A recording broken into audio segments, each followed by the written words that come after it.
Hello everyone, welcome to Sangeeta study classes. तो आज हम लोग पढ़ने वाले हैं हिंदी साहित्य का इतिहास। और हिंदी साहित्य के इतिहास में सबसे पहला टॉपिक हम लोग पढ़ेंगे काल विभाजन। काल विभाजन जो इम्पोर्टेंट विद्वान हैं उनके काल विभाजन को हम पढ़ेंगे, जो हमेशा टीजीटी पीजीटी एग्जाम में पूछे जाते हैं। तो सबसे पहला तो हिंदी साहित्य का इतिहास गार्सा दत्तासी ने लिखा था, और गार्सा दत्तासी ने से नामकरण करना भूल गए थे। सबसे पहले नामकरण जॉर्ज ग्रियर्सन ने किया था, और फ्रेंच भाषा में उन्होंने हिंदी साहित्य का इतिहास लिखा था, और इसका उन्होंने नामकरण किया था हिंदी साहित्य के इतिहास को। काल विभाजन करते हुए काल विभाजन के नाम दिए थे चारों, और तब उन्होंने उसको अच्छे से लिखा था। तो देख लेते हैं उन्होंने क्या क्या, जॉर्ज ग्रियर्सन ने क्या क्या नाम दिए थे। तो आदिकाल को जॉर्ज ग्रियर्सन ने क्या कहा था? चारण काल।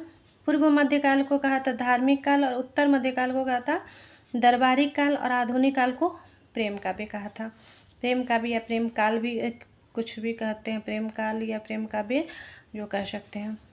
मिश्र बंधु का काल विभाजन बहुत इंपॉर्टेंट है। मिश्र बंधुओं ने भी काल विभाजन किया था। शिव सिंह शंकर ने भी काल विभाजन किया था, लेकिन जो परीक्षाओं के दृष्टि जो इम्पोर्टेंट है मैंने उसको यहाँ पे दिया है आप लोगों को। तो आदिकाल को मिश्र बंधुओं ने क्या कहा था? प्रारंभिक काल कहा था। उसका समय उन्होंने बताया था 700 विक्रम संवत से 1444 विक्रम संवत। पूर्व मध्यकाल को क्या कहा था? माध्यमिक काल, और 1445 विक्रम संवत से 1680 विक्रम संवत उन्होंने समयावधि बताया था।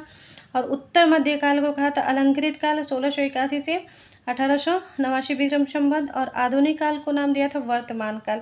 ये हमेशा क्वेश्चन कई बार आ चुका है कि आधुनिक काल को मिश्र बंधुओं ने क्या कहा था? तो वर्तमान काल कहा था। 1926 विक्रम संवत के आगे के समय को उन्होंने आधुनिक काल कहा था।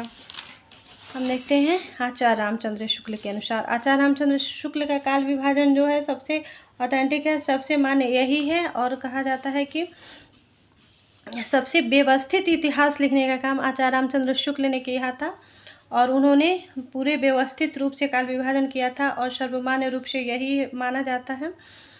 तो देख लेते हैं। आदिकाल का नाम उन्होंने दिया था वीरगाथा काल, 1050 से 1375 विक्रम संवत। इन्होंने विक्रम संवत में भी इन्होंने भी काल विभाजन विक्रम संवत में ही किया था। और पूर्व मध्यकाल का नाम उन्होंने भक्ति काल कहा था, 1375 विक्रम संवत से 1700 विक्रम संवत। और उत्तर मध्यकाल को रीति काल कहा था, 1700 विक्रम संवत से 1900 विक्रम संवत। आधुनिक काल को गद्य काल कहा था, 1900 से आगे के जो समय है वो गद्य काल कहा था। और इन्होंने गद्य काल को दो भागों में बांट रहा था, गद्य खंड और पद्य खंड। तो गद्य खंड और पद्य खंड को इन्होंने जैसे नई काव्यधारा और पुरानी काव्यधारा दो भागों में बांटा था। तो इसको कई उत्थान बताए थे, प्रथम उत्थान, द्वितीय उत्थान, तृतीय उत्थान, चतुर्थ उत्थान, ऐसे उन्होंने काव्यधारा को बताया। जैसे प्रथम यहाँ मैंने लिखा नहीं है, लेकिन प्रथम काव्य को भारतेंद्र युग कहा जाता है, द्वितीय युग को द्विवेदी युग कहा जाता है, तृतीय को छायावाद कहा जाता है, चतुर्थ को यहाँ लिखा नहीं है हमने, चतुर्थ को कहा जाता है प्रयोगवाद, प्रगतिवाद कहा जाता है, प्रयोगवाद है, फिर नई कविता आती है। तो ऐसे इन्होंने उसका विभाजन किया है। फिर देख लेते हैं राम कुमार वर्मा का भी बहुत इंपॉर्टेंट है काल विभाजन। तो राम कुमार वर्मा, हमेशा ये कई बार पूछा भी गया है कि राम कुमार वर्मा ने आदिकाल को क्या नाम दिया था। तो राम कुमार वर्मा ने आदिकाल को संधि एवं चारण काल कहते थे, नाम दिए थे। और उसका समय है 750 से 1375 विक्रम संवत। संधि काल का समय है 1350 से 1000 विक्रम संवत, और चारण काल का है 1000 से 1375 विक्रम संवत। तथा पूर्व मध्यकाल को भक्ति काल कहे थे, 1375 से 1700 विक्रम संवत।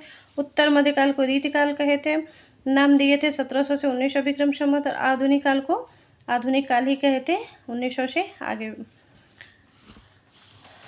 अब देखते हैं श्याम सुंदर दास। श्याम सुंदर दास भी बहुत बड़े भाषा विशेषज्ञ थे, और ये बहुत बड़े विद्वान थे। इनके भी काल विभाजन बहुत इंपॉर्टेंट है। तो देख लेते हैं। आदिकाल को इन्होंने वीर युग कहा था, 1050 विक्रम संवत से 1400 विक्रम संवत इन्होंने समय बताया है इसका आदिकाल का। और पूर्व मध्यकाल को भक्ति युग, ये रामचंद्र शुक्ल, ये आचार्य रामचंद्र शुक्ल के जो काल विभाजन जो नाम दिए थे, बस उसमें युग लगा दिए हैं।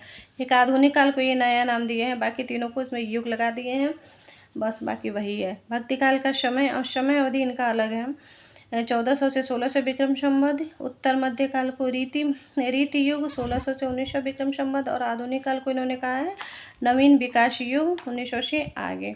हजारी प्रसाद द्विवेदी ने ये जो नाम आप पढ़ रहे हैं, आदिकाल, पूर्व मध्यकाल, उत्तर मध्यकाल, आधुनिक काल, ये नाम किसने दिया था? हजारी प्रसाद द्विवेदी ने दिया था।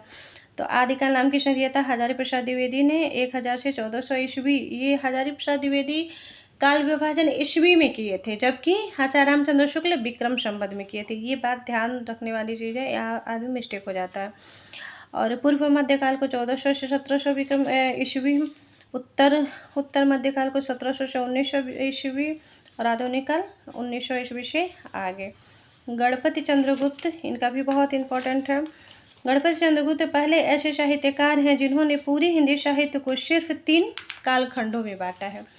सब लोगों ने हिंदी साहित्य को 4 खंडों में बांटा है, लेकिन गणपति चंद्र शुक्ल एक ऐसे ही साहित्यकार हैं, पहले साहित्यकार हैं जिन्होंने 3 भागों में ही निपटा दिया है हिंदी साहित्य के इतिहास को। तो देख लेते हैं 3 भाग वो कौन से हैं।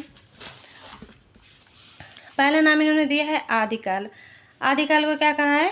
प्रारंभिक एवं उन्मेष काल कहा है। और इनका समय क्या है? 1184 से 1350 ईस्वी। मध्यकाल को क्या कहा है? मध्यकाल एवं विकास काल का है, 1350 से 1857 ईस्वी। और आधुनिक काल को आधुनिक काल ही कहा है, 1857 से आगे के काल को इन्होंने आधुनिक काल कहा है। और इन्होंने 3 भाग में ही हिंदी साहित्य के इतिहास को लिखा है, 3 भाग में हिंदी साहित्य के इतिहास को निपटा दिया है। तो हम लोगों ने देखा हिंदी साहित्य के काल विभाजन निम्नलिखित विद्वानों के अनुसार।